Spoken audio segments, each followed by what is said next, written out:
Funding for this edition of Think Tank with Steve Adubato has been provided by Holy Name Medical Center. This place is different. The New Jersey Education Association. Gibbons PC. Operating Engineers, Local 825. NJM Insurance Group, serving New Jersey's drivers, homeowners, and business owners for more than 100 years. Wells Fargo. The Russell Berry Foundation, making a difference. Johnson & Johnson. And by NJ Best, New Jersey's 529 College Savings Plan. Promotional support provided by Insider NJ. And by New Jersey Globe.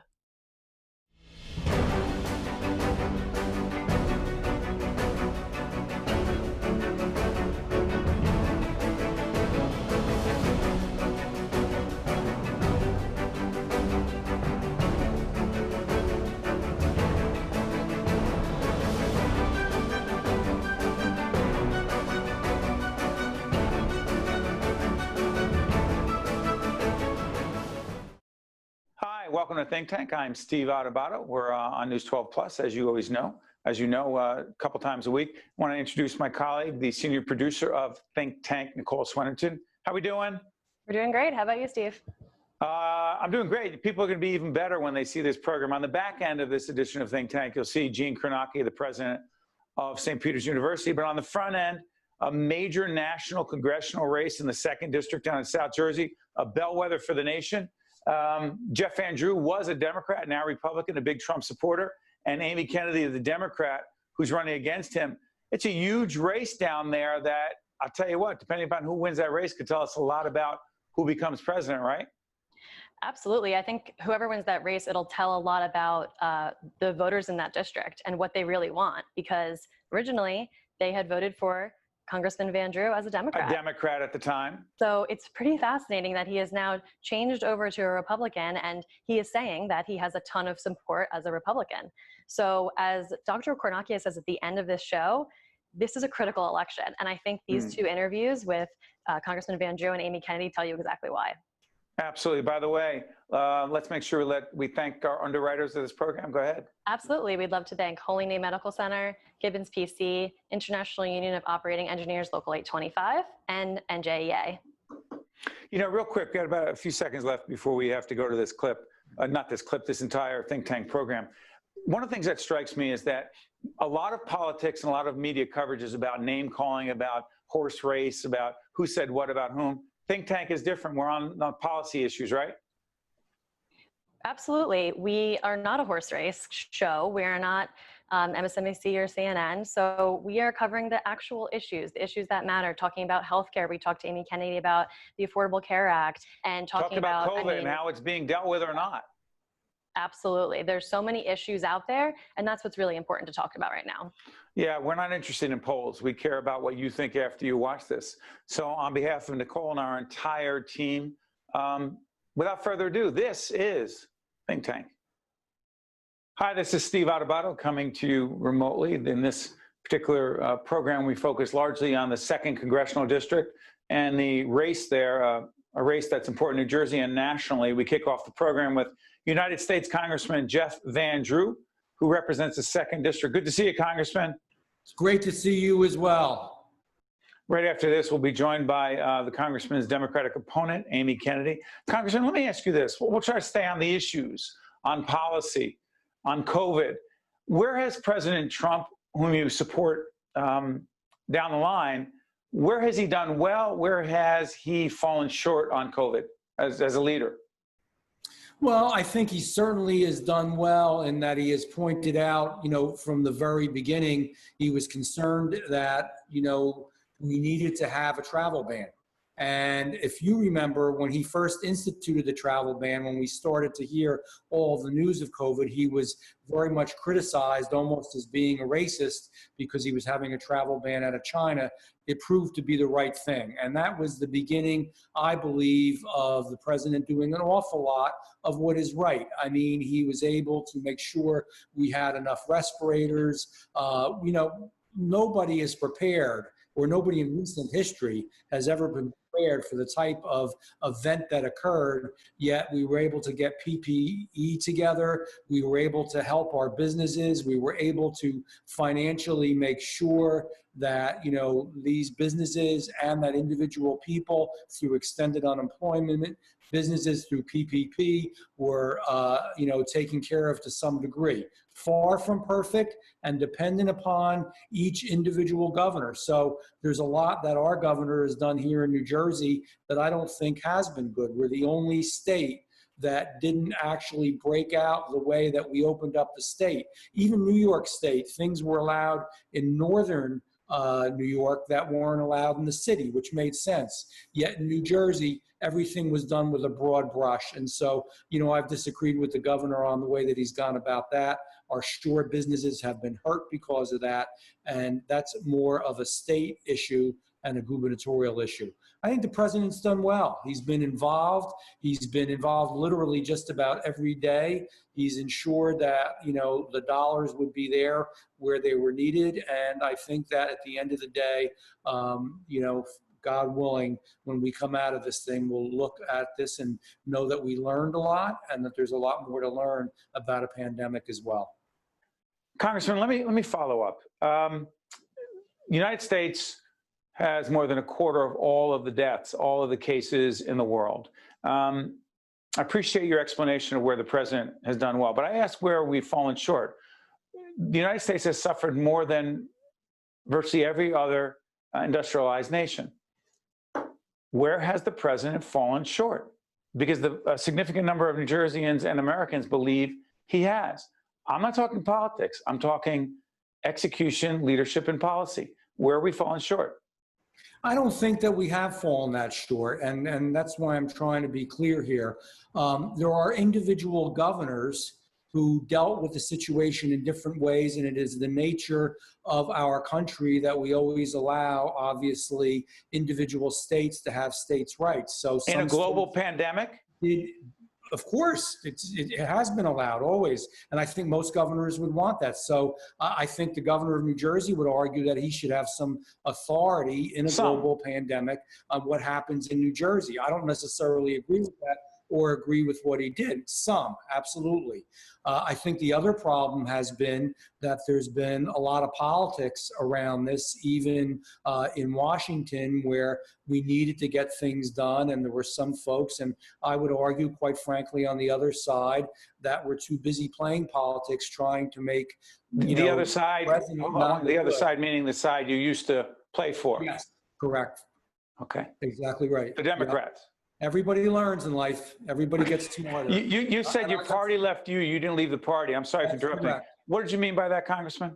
The party changed radically. I started out as a councilman, and I always, even in council, I said to the folks that asked me to do it, I am a moderate to a conservative individual. Do you really think the Democratic Party is the place for me? And at that time, they said that they did, and it was a big tent. As time has gone along, more and more and more, the party, in my opinion, the Democratic Party is not the big tent. The Democratic Party has changed. It has become very far to the left, in many ways very socialist, and in many ways even Marxist. So I think the party— Whoa, socialist and Marxist? So Kamala Harris, the former Attorney General in California, perceived by many on the left to be too moderate and too tough on crime when she held that position. Joe Biden never called far left, criticized by many for not being progressive enough. You believe that that ticket is too far left? I didn't say that. I didn't say the ticket. I'm asking. I didn't talk about the ticket. Yes, the things that they will do at the end of the day, when you speak about demeaning or diminishing the police, when you talk about defunding police, which my opponent has, yes, I think it is. I think they are in the Green New Deal. Absolutely, I do. I think they do when they don't stand up and say what is happening in our cities and in our urban areas is wrong. Not only those Democrats, but those Democratic mayors that aren't willing to stand up and say, no, you can't throw Molotov cocktails. No, you cannot destroy buildings, federal or otherwise. No, you cannot create that kind of harm to our police force or to actually the property that belongs to the taxpayers of the United States of America. You think Amy Kennedy, your Democratic opponent, supports the things you just described, the destroying of property? And you think she supports those things? I don't know that she would say when she supports them, but what she has said about police, which is why in her hometown, her very hometown, I have gotten the support of the police there and the endorsement, right in her town, as well as I expect to get the support and endorsement of both the PBA and the FOP as well. There's a reason, and it's because of what she said. What she said will lead to the things I speak about. Real quick follow-up. I asked her this question. I'm going to ask you, even though your interview will air first. If you had to, on a scale from 1 to 10, Kamala Harris as a leader, potential vice president, what would you give her? 1 to 10? I guess a 1. I don't know. I don't think it's what the United States needs right now. And you know what? In the primary, Democrats felt she wasn't what was needed. When she spoke about Joe Biden, she spoke about him in ways that were very unpleasant. Sure. She led us to believe that in some ways he was racist or at the least prejudicial in a lot of what he did and the laws that he passed. And there are many on the far left that felt that she was as well in some of the things that she did as a prosecutor and an attorney general. So they both said things that were very serious about each other. And even though that, excuse me, doesn't that say something about him that he picked someone who challenged him and said terrible things about him if he thinks that she would be a good leader? Isn't that a good leadership quality? I don't know. I think a good leadership quality is when people can disagree with each other, but they can disagree with each other in a way that is full of intellect and is full of respect. And the remarks that were made, quite frankly, during that debate, I don't think represent that. And I think it's amazing that he did pick her, because she said things that basically led us all to believe that he was unfit to be the president of the United States. Can I get a yes or no on this? I really respect what you just said about civil discourse and being respectful to each other. Do you think President Trump has conducted himself in that way as a leader, that he has been on the issues, on the merits, without the name calling and personal attacks? Just yes or no? Sometimes, no, I'm not going to say. I don't never do the yes. Has he engaged in name calling and personal attacks? The president is very outspoken. You never have, Congressman, and you didn't as a state senator. That is correct. But he also, I think, captured a great deal of what so many Americans have been thinking and feeling. They are thinking and feeling that their government no longer is representing them, no longer representing a group of people that are just hardworking, average folks that need to be paid attention to. He captured that, and he captured it in a way that was very blunt. I would say that the president of our United States at times can be very blunt. Congressman, I thank you so much for joining us. So we wish you and your family all the best, particularly in these challenging times. Thank you, Congressman. I thank you, and I thank you for the opportunity. You got it. I'm Steve Adubato. I'll be right back. To watch more Think Tank with Steve Adubato, find us online and follow us on social media. In the fabric of America, they are the toughest threads. One of the first things they learned was the code that every service member lives by: leave no one behind. Now all of us need to live by it too, because some veterans are being left behind. 20 of them take their own lives every day. Learn how to be there for a veteran at BeThereForVeterans.com. Honor the code. Be there. Leave no one behind. We are now joined by Amy Kennedy, who is the Democratic congressional candidate in the 2nd Congressional District. Good to see you, Amy. Thanks so much, Steve. I appreciate you having me on today. Let everyone know who's watching us in a multi-state area. The 2nd Congressional District of New Jersey is where? Oh, it's the bottom third of New Jersey, all of South Jersey. So I'm talking to you today from Atlantic County, but we include Cape May County, a little bit of Ocean, Cumberland, Salem, Gloucester, Camden. So it's 8 counties, parts of 8 counties, and a lot of diversity. So, Amy, our focus is mostly on issues. It's less on politics and horse race. You're running against the incumbent, Jeff Andrew, was a Democrat, now is a Republican, a big President Trump supporter. The biggest reason from a public policy point of view that he should be taken out of Congress by you is what?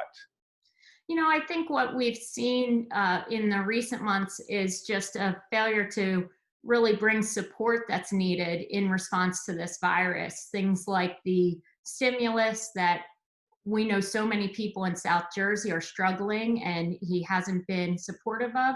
But I think in a more broad sense, just a departure from really standing up for South Jersey. I think when he did pledge his undying support to Donald Trump, it felt like he had left a lot of people behind. It's interesting. By the way, I want to let everyone know we're taping on the 13th of August. This will be seen later. Cross your fingers about that stimulus package. We do not know what is going to happen. And just be clear, only certain things can be done through executive order from the White House. And last time I checked, Congress does control the purse strings. That being said, Amy Kennedy, Jeff Andrew has said, listen, I didn't leave the party. The Democratic Party left me. It is much farther left, more progressive. And actually, it's not the Democratic Party I signed up for. Isn't that fair? I think that everybody can really appreciate someone who's independent-minded, and that we are looking for leadership that is perhaps less partisan than what we've seen recently because of the gridlock. But that's not, I think, what was demonstrated in this switch. It was from one side completely to the other, and there was something about it that just did not feel like it was for the best interests of South Jersey, but more self-interest. And I think that's where, he'll struggle to find support for that kind of move. It's interesting. Let me play devil's advocate for a moment. Donald Trump is very popular in your district. He just is. And I said we wouldn't do politics, but the reality is, from a policy point of view, from a style point of view, I imagine his presidency is popular in the 2nd Congressional District. Doesn't that create a real challenge for you? I think there's a lot of things that people in South Jersey are really wanting to hear from this president and from leadership.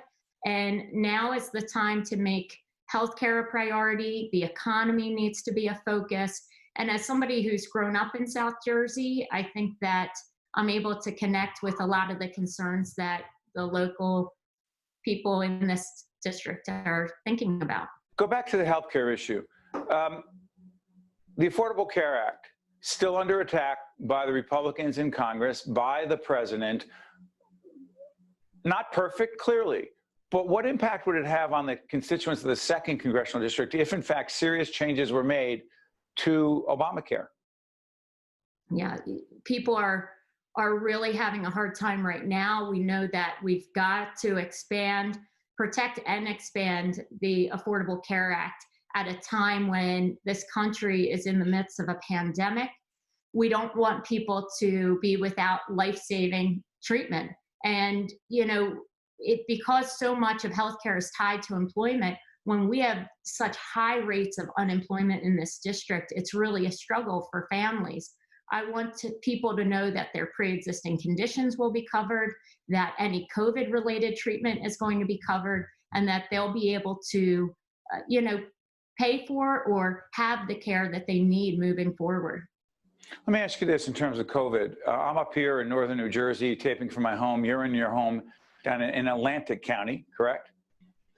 Biggest difference in terms of how you believe COVID has affected those of us in the north, particularly in congested areas, and the southern part of the state, clearly less populated and more rural.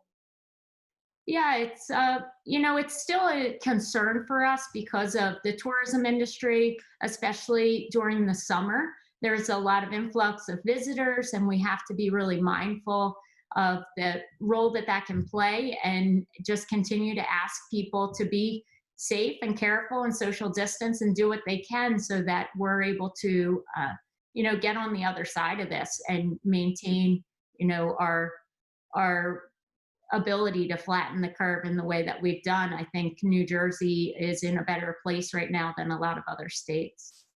Real quick on this. Several years ago, I interviewed your husband, former Congressman Patrick Kennedy, on the issue of mental health. He has been outspoken, courageous on this issue in terms of describing his own experience. From a congressional perspective, if you were elected to this seat, what would your priority be as it relates to mental health? Absolutely. For me, it's a top priority. Obviously, we're focused on the virus right now and the economy, but mental health is a big concern, even as it relates to those issues, because anxiety and stress, isolation that's resulted from this time period has led to an uptick in a lot of substance use disorders, suicidal ideation. We know that students in particular are going to face a really difficult time. And that's where my focus has been, and how we can bring those mental health services to young people to get them early interventions, prevention, the things that can build their resiliency and help them when they're struggling so that they'll have successful outcomes. Got a minute left. Speaking of school-age children, you have 5, do you not? I do. That's right. How challenging is it going to be running for the United States Congress if, in fact, they are home and online, learning remotely? What kind of challenge will that create for you and Patrick and your family? You got a minute left. I think it's the relatable challenge that a lot of women in this country are facing, and families, and men who are also working from home, because it's very difficult to make sure that your kids have what they need. We know it only speaks to the challenge of high quality childcare more broadly, as well as remote learning, and how we can expand the access for remote learning at this time when it's a crucial part of what we're trying to deliver. I lied. One more quick question. Kamala Harris, the vice presidential pick of presidential candidate on the Democratic side, Joe Biden, from 1 to 10, give her a number. Oh, 10. We're excited. I mean, of course, I'm really excited that we have a woman on the ticket, and especially one as qualified and just really strong as she is. And so I'm looking forward to being on the ticket with Biden and Harris. We're taping this out of order, so you will see Jeff Van Drew, Congressman Van Drew, before this, but I assure you I will ask him that same question to give a rating 1 to 10 to Kamala Harris as the vice presidential candidate. Amy Kennedy, I want to thank you for joining us, and we wish you and your family all the best. Thank you so much, Steve. I appreciate you having me on today. You got it. I'm Steve Adubato. We'll be right back. To watch more Think Tank with Steve Adubato, find us online and follow us on social media. We're now joined by popular demand by our good friend, Dr. Eugene Cornacchia, who is president of St. Peter's University. Good to see you, Gene. Happy to be here. Let's do this. The 2020 election, we'll talk significantly about higher education, the chaotic and difficult, uncertain world we're in the age of COVID. But why does this 2020 election matter so much to the nation? Well, Steve, it's a critical election in so many different ways. We're at the precipice of tremendous change in our country and in the world, right? Economically, in terms of climate change, social upheavals. And this election is going to determine what direction the nation moves in, whether we'll continue to have the kinds of upheavals and disconnects that seem to be out there, or whether or not we'll come together and work together to really overcome the obstacles that we face as a nation. You know, some might be asking, why is Adubato asking Dr. Cornacchia about politics? It's because he is a political scientist by his academic scholarly background. And also, Gene, if you remember, you were the first guest on a panel that we had on the future of the Democratic Party on a show called Think Tank, right? So let me ask you this. Now that we know, as we do this program at the end of the summer of 2020, that Kamala Harris is the vice presidential pick of Joe Biden, you were concerned that they potentially, as a party, were moving too far left. What do you think this means? Well, I think the party is right there in the center. Really? Yeah, it's in the center. It's center, slightly left of center, but basically center. You know, the center is a pretty wide area. Sure, but not far. We had Jeff Van Drew, who said some of the Democrats are socialist, bordering on Marxist. He didn't say that about Biden and Kamala Harris, but this is pretty middle. This is pretty middle. And his selection of Harris really shows that he's trying to steer a center course, but also reach out to younger voters who have been disenchanted of late. And though Harris was not on the Warren or the Sanders side of the party. She nonetheless, I think, will appeal to a lot of the younger voters. Switch gears to higher ed, and we'll do an additional segment with Dr. Cornacchia on higher ed. But I'm curious about this. Does a tuition freeze at St. Peter's right now? Yes, there is. Why? To help our students and families during this tremendously difficult time that they're facing with COVID-19. So many of them have lost jobs. We've heard from them that they, in many cases, have even lost their homes. This is an incredible catastrophe. And so we did what we could do within our means.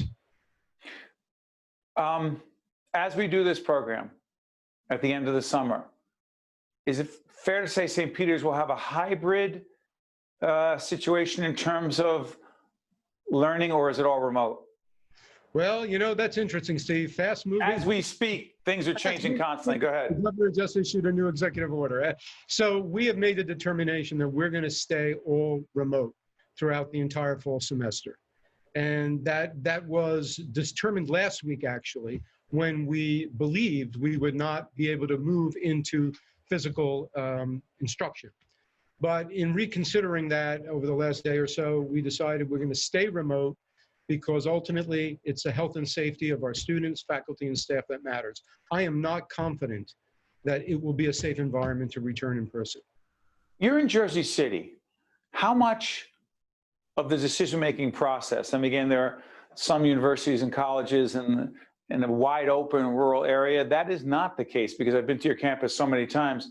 It is an urban environment and a crowded environment. Does that play into the decision? It does to a degree, certainly. The challenge for us is, of course, if you're going to have instruction, you need a lot of in-person instruction. You need a lot of space for social distancing. We've done all that mapping over the summer, and it just doesn't work for us, given the configuration of our buildings and facilities. So we might as well be remote and make sure everybody is safe. Another follow-up on this. You've often said to me that higher education will be changed and changed forever. Still believe that? Oh, yes, I still believe it. I think where we were headed in 5 or 7 years from now is happening now. The rapidity of change was thrust upon us by COVID-19. And so, movement towards more remote education, in many ways, this is a good, experiment for us all as we gear up for more remote, blended learning, bigger partnerships and collaborations with other institutions and businesses. All of this was going to evolve over 5 or 7 years, and now it's going to happen this year and next year with great rapidity. It's interesting. You mentioned collaboration. Got a few seconds left. Do you believe that the intense competition among colleges and universities less so?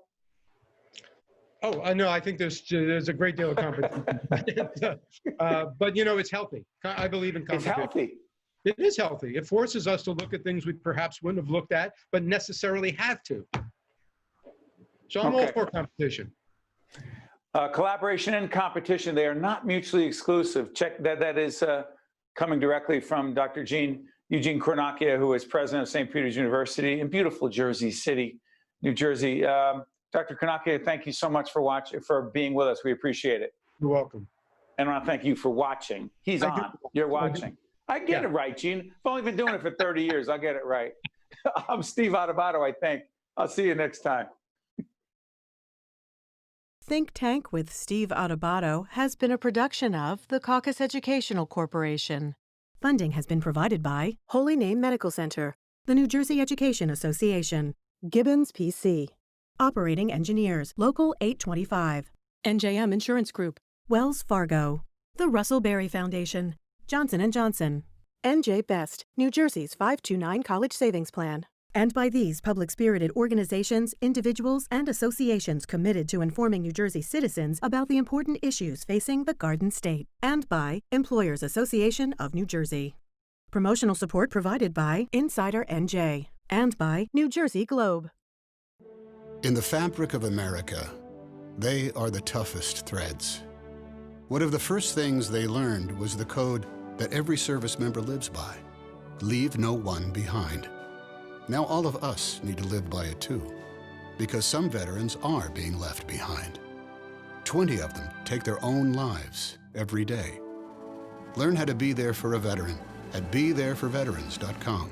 Honor the code. Be there. Leave no one behind.